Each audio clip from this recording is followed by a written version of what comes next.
Harihi Om Sahana Vavatu Sahanao Bhunaktu Sahaviryan Karavavahai Tejasvi Navadhitamastu Vidvishavahai. Om Shanti Shanti Shanti. Om Jaya Shri Krishna Chaitanya Prabhu Nityananda Shri Advaita Gadadhara Shri Vasari Gaura Bhakta Vrinda. Hare Krishna Krishna Krishna Hare Hare Hare Rama Rama Rama Hare Hare.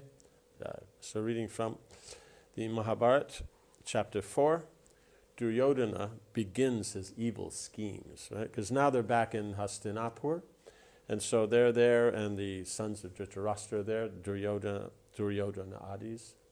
And so then naturally there'll be a rivalry. One, they're children and all that, but two is that we see is that the Pandavas are the natural, heir to the thrones. They have godly qualities. So besides just having the standard Kshatriya prowess and abilities and all that, they have qualities of the demigods because they're sons of the demigods. And so then there's naturally going to be an enmity because it's obvious of their superiority. The Pandavas began to enjoy life in Hastinapur. They sported with the 100 sons of Dhritarashtra, who became known as the Kauravas. Right? So they were known as the Kauravas, and then Pandu's sons were known as the Pandavas, even though technically they're all in the Kaurava line, but still it was understood in this way. Pandu's sons excelled the Kauravas in all areas, in strength, knowledge, and prowess with weaponry. Bhima was especially powerful, and he took delight in defeating the Kauravas in sport. They could not equal him in anything. The exuberant Bhima possessed the indefatigable power of his divine father. At wrestling and fighting, he was unapproachable and could easily hold off the attacks of any number of Kauravas. Out of boyish sense of fun, he would often play practical jokes on them, laughing when they became angered and tried futilely to get back at him. Right? So, because they're young and all that, so then he's very powerful, he can defeat them, but he would just be playing like other boys and all that and make some fun, make some joke. And then when they get upset, any number of them would come to attack him, he could keep them away. So it was never a problem. So you can see is that in all these areas, strength, knowledge, and prowess, they just were outstanding. It was just, there was no real comparison. Now, it's not that the Duryodanas and his brothers weren't special and powerful because they are, from the line of the emperors. So compared to other kings around the world, then they would be extremely powerful. But compared to the Pandavas, they just didn't match. Duryodhana in particular found Bhima's antics and power intolerable, right? Because they're kind of similar in age. As the eldest son of the blind king, Duryodhana had enjoyed the most prestige in the Kuru house. The Kuru elders had carefully raised him and trained him in kingly arts, thinking of him as the potential future world emperor. Right? So they were dealing with it because he is all that's there. Pandu went to the forest. And as far as everybody knows, Pandu's not going to have any children, right, because of the curse. And Vidura, then his children aren't going to sit on the throne, so that means all that's left is Dhritarashtra's. So then naturally they're thinking that they have to train him this way. So being the elder of all the brothers, he'll naturally be the king. So he's given all the attentions, all the training, all the facilities. And so naturally, just in general, he gets attached to it, but him in specific, because of his particular mundane vision, then specifically he gets very attached. Mindful of the omens seen in his birth, the elders were especially careful to teach him moral codes, right? Because at the time of his birth, remember, the jackals and the vultures were making all kinds of noise. And so then, and this is not just in general noise, it was from within the temple. And so then they understood he's going to destroy the dynasty. So they wanted to teach him how to behave, what's the proper behavior, what's the proper culture. The prince was both powerful and capable in all areas of weaponry and politics, was accustomed to being the center of attention in the royal palace since his birth. Right, so he's very qualified. But we see, compared to the Pandavas, no.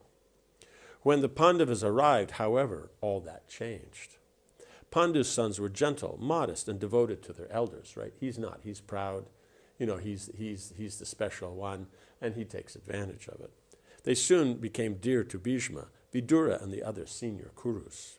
Their behavior was a welcome change from that of Duryodhana's brothers, who tended to be self-centered and often quite arrogant, right? So they're thinking, we're the kings, we're the princes, so yes, we're the special ones. And yes, they are the special ones, but you expect from this high grade of Kshatriyas, you know, the emperors, that they're going to have character and all that also. Duryodhana quickly became envious of his 5 cousins. His envy grew up like a fire fed with oil when he saw Bhima's pranks. After another day of humiliation at Bhima's hands, Duryodhana felt he could take no more. He spoke with Dushasana, the next eldest of the 100 Kauravas. Dear brother, this Bhima is a constant thorn in our sides. He challenges all 100 of us at once and throws us about like pieces of straw, right? And they're, as we saw, they're strong. Duryodhana is strong, but still Bhima is stronger. We cannot better him at anything. Why, even at eating, he humbles us by consuming as much as 20 of us put together. Something has to be done to check his pride, right? So also as young men, then, you know, they like to eat and all that, and so how much you can eat. But Bhima eats as much as 20 of them, and they're probably very, very good at eating. Duryodhana's eyes narrowed as he spoke. His intentions were vicious. The prince was inclined to wicked acts. And his uncle Shakuni, who had taken up residence in Hastinapur, had spurned him on. Right? Although he had shown no outward signs of his feelings, the Gandharva prince had been offended by Bhishma's decision to give his sister to the blind Dhritarashtra rather than Pandu. Now he sought revenge. He involved himself in court intrigues in order to find a way to avenge himself against Bhishma. Hurting the Pandavas, who were obviously dear to Bhishma, seemed one good way. And of course, he would simultaneously be advancing the cause of his sister's sons. Duryodhana was a willing accomplice. The prince saw his scheming uncle as a mentor. When Duryodhana had come to him complaining about Bhima, it did not take much to convince him to do something terrible to the Pandava. Right? So we see that in here, in the beginning of the Mahabharata, we'll see that Shakuni looks like he's totally against the Pandavas. And that. And then in here, then it has the thing, you know, it bothers Bhishma. But we'll see later at the end of the Mahabharata, then Krishna will reveal actually Shakuni the whole time is trying to destroy Duryodhana. Right? Because that he's the one who caused so much trouble to Shakuni's family. So he knows that if a person behaves badly with someone who's pious and behaves in bad ways, their karma will catch up with them and destroy them. So he's just encouraging to do as much nonsense as possible so that he gets destroyed as soon as possible. And Duryodhana, because of that evil nature in him, he happily takes up all the schemes that is mentioned. Duryodhana revealed his plan to Dushasana. Tomorrow I shall feed Bhima in an enormous poisoned feast. When he falls unconscious after eating, I shall bind his limbs and toss him into the Ganges. With Bhima gone, the other brothers are helpless. We can easily deal with them. Thus my claim to the throne will be unchallenged. He doesn't understand the others are also so powerful. But because he's physically very strong, then Bhima, who's physically very strong, disturbs him. Like you can see, the things that disturb him the most are the wrestling and the eating, like that. So that stands out to him, but the others are also better than him in everything. Dushasana smiled in agreement. He too found Bhima's behavior intolerable, and, like Duryodhana, He had also found his own status in the Kuru house diminished since the Pandavas' arrival. Right? So they're all getting the attention, and that because they're the only children in the house, and they're getting attention as children, and but they're also getting attention as the possible inheritors of the throne. So they'll be the next kings. But their behavior is not so good, but they're the only kids there. But when the Pandavas come, you see they're the natural heirs to the throne, and they have good behavior. So they deal properly with the elders and everything. They're not arrogant, they're humble, they have a service attitude. So then naturally there's going to be that shift in that so much focus. So they're going to get their attention as princes, but they may not get the attention that will be given to the Pandavas. So whatever attention they were giving, so it's not necessarily that their attention was less, but the attention to the Pandavas was more. Right? So, does that make sense? Is that they're getting a certain amount of attention because of their quality and the character that they have. Then the Pandavas come along who have better character, so they naturally get more attention. Right? So more attention naturally goes to those who have better behavior, who know the etiquette, know the duties, know how to do service and all that. So from Duryodhana's perspective, he's getting less attention, but actually there's a good chance he's getting the same attention. You see his father still has the same affection for him, the mother has the same affection for him. Everyone's going to deal with him because he is the prince. And so, but at the same time, the Pandavas are getting more attention in the way of glories and all that. So the Pandavas, by their coming, and then now you see what is actual standard of princes, actual standard of princes in the line of the great personalities before them, Kuru and all the other great personalities. So then it's natural they'll get more attention.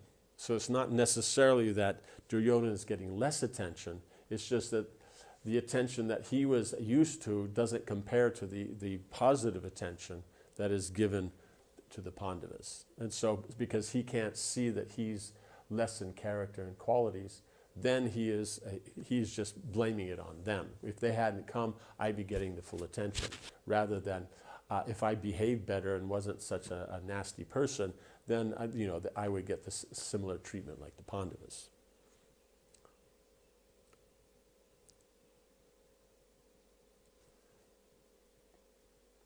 So Dushasana, Dushasana smiled in agreement. He put his arm around his brother, and the two of them made their way back to the palace, laughing together as they walked the forest path, right? Because they're laughing because now they have a plan and everything's going to go. That's one of the things, the devatas, the demigods, then they always take shelter of the Lord when there's a problem. And the demons, then they just make a new plan, right? So, of course, you take shelter of the Lord, you make your plan, but you're dependent on the Lord for the plan to work. But for the demons, they just think their plan, their intelligence is what makes it work. The next morning, Duryodhana suggested that all the princes go to the river for some water sports. Soon they mounted their shining chariots, which resembled cities, and had great wheels that rumbled like thunderclouds as they went out, sending up clouds of dust.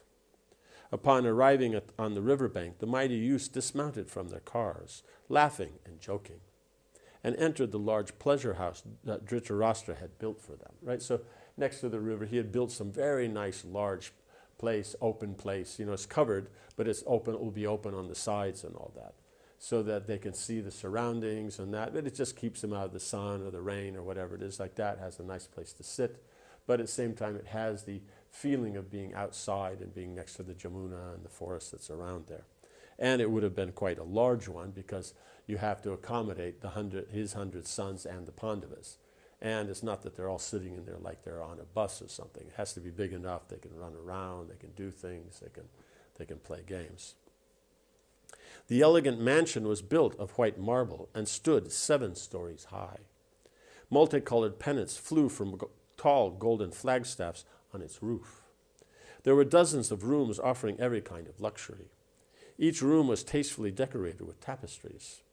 The tapestries will be these nice, decorative claws that are embroidered that'll be on the walls.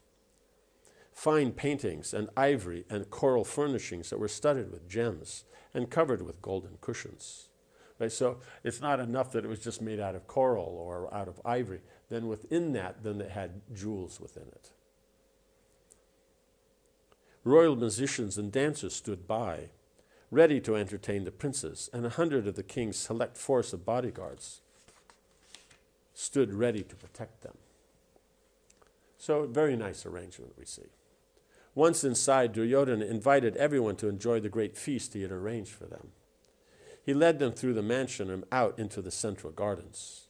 So then this mansion then also had, then it would be around, because anything that's so big and all that, it always has a courtyard. And so this courtyard then means that you could do things where you are outside, but you still is contained within. Right? It's got its own gardens inside. The boys looked with pleasure upon the large ponds filled with red and blue lotuses, and surrounded by soft, grassy banks. Crystal waterfalls made tinkling sounds that blended with the singing of brightly colored exotic birds. The heady scent of numerous blossoms filled the air. Fine cushions had been arranged in lines on the grass, and many servants stood by waiting to serve the feast. Right? So again, you sit down in lines, they all sit there and everything, and then the servants come along, they serve everything. So it's very, very nice. Duryodhana chose the seat next to Bhima. He ordered the servants to bring the food. The dishes were exquisite, right? So they were really, really nice. Duryodhana had personally mixed the poison with the food he had brought to Bhima. He then offered him the plate, feigning love and feeding him with his own hand, right? Because he wants him to eat more. The guileless Bhima suspected nothing, because guileless means he's not envious and that, so he doesn't expect that anybody else is going to be bad. And he carefully consumed his normal amount, right, which is 20 times any of the brothers. Duryodhana rejoiced within as Bhima hungrily swallowed the poisoned cakes, pies, creams, drinks, and other preparations. When the feast was over, Duryodhana suggested they all go down to the river for sport. The boys raced to the river in great joy. They wrestled and rolled about on the ground, tossing each other into the clear blue water of the river. As usual, Bhima was the most energetic. The poison did not appear to have affected him. The prince, who stood head and shoulders above his peers, was a matchless wrestler. Right? So head and shoulders above the peers, both in the way of head and shoulders above means everybody else is only as high as your shoulders, right? And so your head is taller. So in that way he's bigger. But at the same time it also can mean the aspect of just he's so much better. So it can mean he's bigger, it can also mean he's better.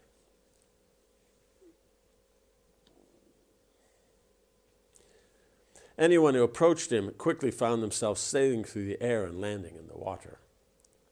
Bhima would then dive in and create huge waves by thrashing his arms. The playful Bhima then dunked the other princes under the waters. Right? So when he'd flash his arm, there'd be so much big waves, they blocked themselves like that from the wave, and then he would come and then catch them and push them under the water because they weren't aware of what was going on. Late in the afternoon, the boys began to tire. They came out of the water and dressed themselves in white robes adorned with gold ornaments. Then they wearily made their way back to the mansion to spend the night. Right? So they were going down there for like it would be like princely camping out. So they have a mansion next to the water, so they would go out and all that. So it'd be some fun like that. Bhima had consumed enough poison to kill 100 men, but it was not until evening that the wind god's son began to feel its effects. As night fell, he felt so drowsy that he decided to lay down by the river and rest. Gradually, he lapsed into deep sleep. Because, see, the difficulty is if there's poison, because it just slows everything down and everything. So one of the important things is not to sleep. If someone's been poisoned, you have to keep them awake, right, until the antidote's been given and everything's clear. So because if they go to sleep, then there's a good chance they won't wake up. So you always have to keep them awake. So that's the whole idea is he ate, then they went and wrestled and did so many things so they become very tired. Then he goes to sleep. Then he knows, okay, that's it. Bhima's finished. When the other princes had gone back to the mansion, Duryodhana saw his opportunity. He had thought that the poison had failed, but seeing Bhima finally failing unconscious, he rubbed his hands in glee, right? Because he thought, oh, he didn't get poisoned. Along with Dushasana, he bound Bhima's arms and legs with strong cords, looking furtively around, right? So they're looking to see if anybody's watching. The brothers quickly rolled the comatose prince into the river, right? So Bhima is unconscious, and so then they tie up his hands and legs and then roll him into the river, right? Because one, he had the poison, he's gone to sleep, so it's starting to have its effect. You tie the arms and legs, then you put him in the water, then he can't swim and all. So they're really trying their best to make sure that Bhima is finished. Bhima sank to the bottom of the river and was carried by underwater currents. Right, because this is in the Ganga, right? There's Jamuna, it's the same river. So it will be connected to all of the different parts of the universe and everything like that. It's not like regular rivers here that just flow. The Ganga has its connection that goes all the way down. It goes from the heaven, it starts up at the top and comes all the way to the bottom of the universe, then goes back up. The celestial abode of the divine serpent beings, the Nagas, could be reached through the Ganges. And Bhima was swept along a mystical path right into their midst. Because he's a special person, the demigod, then he's going along this path. At once the snakes began to bite the human who had suddenly arrived among them, right? So they're there, suddenly Bhima just arrives there. So snakes, when they get surprised, then naturally they bite. Their virulent poison proved to be the antidote to the plant poison Duryodhana had administered. Right? So one poison counteracts this other poison, right? Just as fire, counteracts fire. If there's fire burning from one side, you start a fire on the other side. If it burns towards the first fire, the two fires meeting will go out. So in this way, somehow or another, the effect of the poison, of the one kind of poison, plant poison, and then the animal poison, then it balanced itself. Right? So it's not, yeah. He awoke to find himself on a strange riverbank, surrounded by large serpents bearing their fangs. Bhima burst the cords binding his limbs, right? They had tied him up, but he just ripped them apart. He was so strong. He picked up the snakes and dashed them to the ground. He pressed some into the earth with his feet and hurled others to a distance, right? So into the earth, not it's just that he's pressing them towards the earth. He's pressing so hard that they actually go into the ground, right? So very strong. Seeing him render dozens of snakes unconscious, the others fled away in terror. The Nagas went quickly to their king, Vasuki. With fearful voices they said, "Lord, a human being fell amongst us, bound with cords. Perhaps he had been poisoned, for he was unconscious. When we bit him, he regained his senses and overpowered us. You should go to him at once." Vasuki assumed a human form, right? Because the Nagas, they can take a human form or they can be in their snake form. So if they're just relaxing and all that, then they'll have their Naga form. But if they want to move amongst people and all that, then they'll take their human form. Vasuki assumed a human form, rose from his bejeweled throne, and walked gracefully out of his palace. Arka, a Naga chief, went with him. Arka had long ago lived upon the earth in human society. He was Kunti's great-grandfather, and he immediately recognized Bhima as his great-grandson. Smiling, he introduced himself and embraced the prince. Right, so Arka had been, moved with the humans. The human had come, so naturally then Arka would go along with the king. And then seeing Bhima, he understood that this is his great-grandson, because then granddaughter would have been Kunti and now her son. So, seeing this, Vasuki was pleased and said to Arka, "What service can we render this boy? Let us give him an abundance of gems and gold." So it's that, so then he's related to Arka, who's a major person in the court, an elder in the court. And so then he said, okay, so then he's related to you. What can we do to benefit this person? And we see, he's so powerful and all that. So, he's worthy. Arka looked at the powerful Bhima and replied, "I think this prince should be best served of us if we let him partake of our rasa." Right? Because he was thinking, we'll give him gold and wealth and all that. But he's saying, no, we have this special rasa for the Nagas that they trade. Let us give him that. Vasuki agreed. Bringing Bhima back to his palace, he arranged for pots of the ambrosio rasa to be brought for him. This drink was distilled from celestial herbs. By drinking even one pot, a man would become permanently endowed with the vigor and strength of 1,000 elephants. The Nagas placed a number of pots in front of Bhima and invited him to drink. Bhima sat facing the east and, as he always did before eating or drinking, offered prayers to the Lord, right? Because he's a devotee, so it's by the Lord's grace he gets things.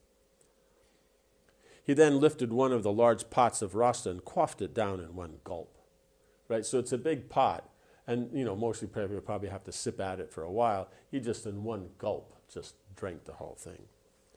The Nagas watched in silent amazement as Bhima drank 8 pots of the divine elixir, each in a single draught.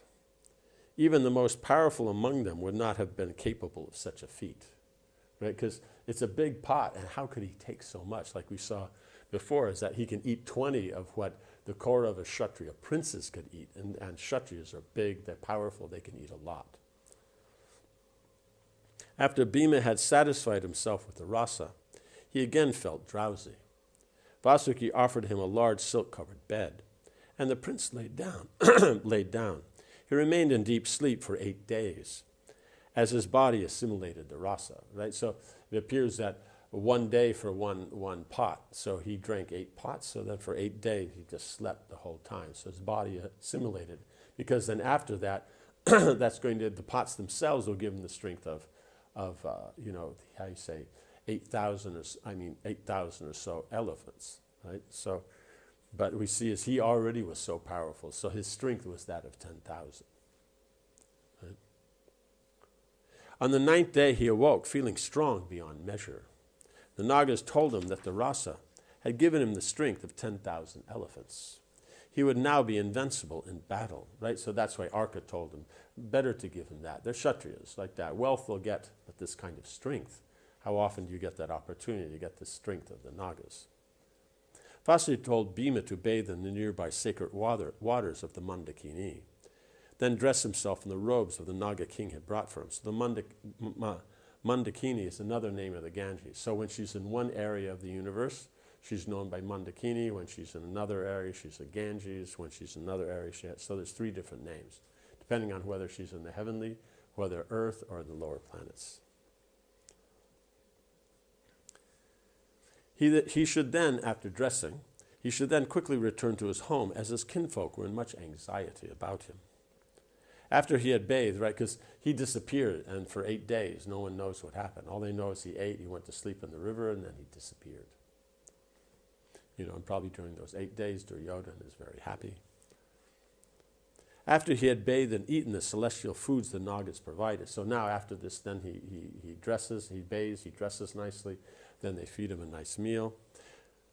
Bhima, dressed in white silks and gold ornaments, was led to the river. They entered with Bhima, and within moments brought him out of the river water near the place where he'd been pushed in, right? So being Nagas and being celestials, then they could go into the water there and move through the Ganges at will.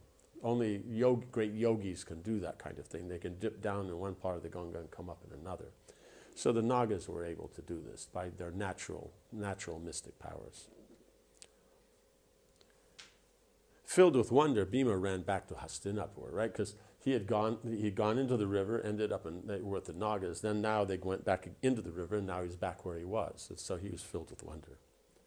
In the city, Kuntisara's sons arrived back without Bhima, so this would have been before. The other princes were surprised that he was not already there, right? Because they thought he had disappeared. He's just so strong. Everybody else was tired. He probably just went back to the palace, is what they're thinking. They had assumed he must have gone ahead without them. Duryodhana and Dushasana feigned concern, but secretly they rejoiced, thinking Bhima to be dead. The virtuous-minded Yudhishthira believed that others were as honest as him, right? So he always thought everybody was correct. Suspecting nothing, he told his mother, "We searched for Bhima in the gardens and mansion for a long time. We went into the woods and called out for him. Finally, we concluded he must have already left." Yudhishthira became fearful. Perhaps Bhima had been killed. Kunti shared his fears, and she asked him again to go to the mansion with his brothers and search for the missing Bhima. When her sons left, she summoned Vidura and said, "Wise one, I am afraid for Bhima's safety. He did not return with the others. I often see an evil look in Duryodhana's eye. I know he is filled with malice towards Bhima.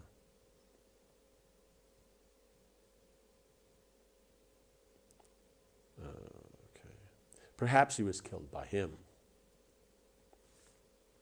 Kunti hoped Vidura would give her solace. His words were always deeply considered and comforting. Vidura did not disappoint her. He replied, "Do not think in this way, gentle lady. The great Rishi Vyasadeva foretold that your sons will be long-lived. His words can never be false, nor indeed can those of the gods, who have predicted a great future for all your sons." Remember, when they're born, then the omens that were there, the voice spoke about how great they were and all that. They've gotten blessings. The demigods came and gave their blessings. So everything's going to be wonderful for them. It doesn't, but even though everything's so nice and they're protected by the Lord, it doesn't mean that there's not going to be situations that externally appear unfortunate, that you see as by the devotees through these unfortunate situations. That always comes out very nice. It always comes out very good. Right. Still, so that he's speaking that because that's proper behavior. You're always supposed to encourage in that.